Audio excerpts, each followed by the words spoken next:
वो जो मुख्तार का सबसे बड़ा दुश्मन था, वो जो मुख्तार की राह का रोड़ा था, जिससे मुख्तार अंसारी जैसा माफिया भी खौफ खाता था।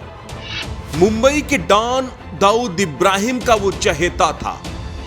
आखिरकार 13 साल बाद जेल से बाहर आ ही गया पूर्वांचल का वो डॉन। अपने सबसे बड़े दुश्मन के जेल से बाहर आने के बाद माफिया मुख्तार अंसारी बेचैन हो उठा है। न खा पा रहा है, न सो पा रहा है। बांदा जेल में बंद मुख्तार को अब अपने और अपने परिवार की चिंता सताने लगी है। सकते में आ गया है मुख्तार अंसारी। तो अब आपको बताते हैं कि आखिर कौन है वो माफिया जिससे खुद माफिया मुख्तार अंसारी डरता है, खौफ खाता है। तो उस पूर्वांचल के सबसे बड़े माफिया का नाम है ब्रजेश सिंह उर्फ अरुण कुमार सिंह। माफिया ब्रजेश सिंह की कहानी भी किसी फिल्मी कहानी से कम नहीं है। पढ़ाई लिखाई कर अच्छी नौकरी का सपना पालने वाला वाराणसी के धौरहरा गांव का अरुण सिंह कैसे उत्तर प्रदेश का बाहुबली ब्रजेश सिंह बन गया। ब्रजेश सिंह के पिता रविंद्रनाथ सिंह धौरहरा गांव के संभ्रांत किसान व स्थानीय नेता थे। अरुण सिंह पढ़ने में बहुत अच्छा था। उसने 12वीं की परीक्षा पास की और बीएससी में एडमिशन ले लिया। उसका सपना था बड़ा अफसर बनने का, अपने गांव का नाम रोशन करने का। लेकिन 27 अगस्त 1984 की तारीख अरुण सिंह की जिंदगी को बदलने वाली थी। अरुण के पिता रविंद्रनाथ सिंह की गांव के ही दबंगों ने बेरहमी से हत्या कर दी। पिता की हत्या से अरुण बौखला गया।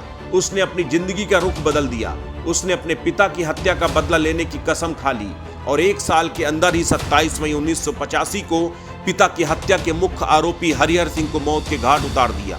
उसके बाद फरार हो गया क्योंकि उसे अभी अपने पिता के और हत्यारों का बदला लेना था। अप्रैल 1946 को चंदौली के सिकरौरा गांव में पूर्व प्रधान रामचंद्र यादव समेत 7 लोगों की गोलियों से भूनकर हत्या कर दी गई। इन लोगों में वो लोग शामिल थे जो ब्रजेश सिंह की पिता की हत्या में आरोपी थे। इसका आरोप भी ब्रजेश सिंह के सिर पर लगा।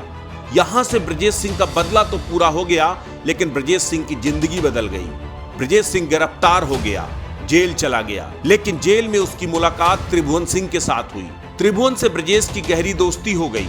उसके बाद दोनों ने मिलकर स्क्रैप और बालू की ठेकेदारी करने वाले साहिब सिंह का साथ पकड़ा। दोनों साहिब सिंह के लिए काम करने लगे। साहिब ने ही ब्रजेश और त्रिभुवन को बाहर निकालने में बड़ी भूमिका अदा की। उसके बाद साहिब सिंह को सरकारी ठेके दिलवाने के लिए ब्रजेश सिंह काम करने लगे और इसी दौरान उनका टकराव पूर्वांचल के दूसरे बड़े माफिया मुख्तार अंसारी से हो गया, क्योंकि मुख्तार अंसारी साहिब सिंह के विरोधी मकुंद सिंह के लिए काम करता था।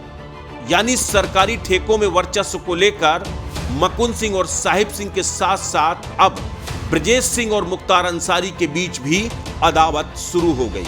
कुछ दिनों बाद ब्रजेश सिंह ने अपने सरपरस्तों से अपने आप को अलग करके अपना अलग दबदबा बनाना शुरू कर दिया और मुगल सराय की कोयला मंडी, आजमगढ़, बलिया, भदोही, बनारस से लेकर झारखंड तक शराब की तस्करी, स्क्रैप का कारोबार, रेलवे के ठेके, बालू के पट्टे से लेकर हर जगह हाथ आजमाने लगा। और इसी बीच कई बार मुख्तार और ब्रजेश गैंग के बीच गैंगवार भी हुआ, गोलियां भी चली। लेकिन ब्रजेश सिंह लगातार अपना दबदबा बढ़ाता जा रहा था।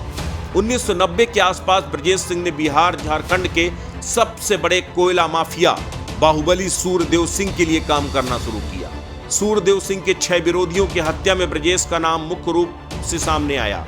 लेकिन ब्रजेश सिंह को सबसे ज्यादा सुर्खियां तब मिली जब उसका नाम दाऊद इब्राहिम के साथ जुड़ा।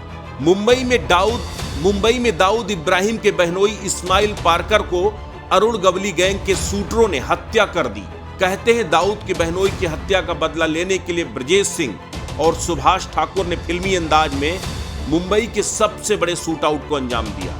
12 सितंबर 1992 को इस्माइल पारकर की गोली मारकर हत्या में अरुण गवली गैंग का शूटर शैलेश हल्दंकर भी घायल हुआ था। शैलेश हल्दंकर का मुंबई के जेजे हॉस्पिटल के वार्ड नंबर 18 में इलाज चल रहा था। ब्रजेश सिंह और सुभाष ठाकुर डॉक्टर के वेश में अस्पताल के अंदर दाखिल हुए और हल्दंकर की गोलियों से भूनकर हत्या कर दी। यहीं से ब्रजेश सिंह का दबदबा पूरे उत्तर प्रदेश में कायम हो गया, क्योंकि अंडरवर्ल्ड डॉन दाऊद इब्राहिम के साथ ब्रजेश सिंह का नाम अब जुड़ चुका था। वहीं मुख्तार अंसारी का भी यूपी में तेजी के साथ ग्राफ बढ़ रहा था। मुख्तार अंसारी ने खादी पहनकर सियासी चोला ओढ़ लिया था। उधर ब्रजेश सिंह पर कानूनी शिकंजा कसने लगा। 15 जुलाई 2001 को गाजीपुर के मोहम्मदाबाद की उसरी चट्टी में ब्रजेश सिंह और उसके साथी त्रिभुवन सिंह ने मुख्तार अंसारी गैंग पर जानलेवा हमला किया। दोपहर तकरीबन 12:30 बजे हुए इस हमले में मुख्तार अंसारी के गनर समेत 3 लोगों की मौत हो गई। मुख्तार भी इस हमले में घायल हुआ। इसके साथ ही इस हमले में ब्रजेश सिंह के घायल होने की भी खबर आई। बाद में खबर यह भी आई कि ब्रजेश सिंह क्रॉस फायरिंग में मारा गया, क्योंकि उसके बाद से किसी ने भी ब्रजेश सिंह को देखा ही नहीं। ब्रजेश सिंह पर उत्तर प्रदेश की पुलिस ने 5 लाख का इनाम घोषित कर दिया। उसके बाद 8 साल बाद 2009 में अचानक दिल्ली पुलिस की स्पेशल सेल ने ब्रजेश सिंह को भुवनेश्वर में गिरफ्तार कर लिया। उसके बाद से लेकर आज तक ब्रजेश सिंह वाराणसी की सेंट्रल जेल में बंद था और 13 साल बाद अब जेल से निकलकर खुली हवा में सांस ले रहा है। लेकिन ब्रजेश सिंह के बाहर आने के बाद पूर्वांचल में एक बार फिर गैंगवार की दहशत पनपने लगी है। अस्तित्व न्यूज यूपी के लिए वाराणसी से ऋतिक श्रीवास्तव की रिपोर्ट।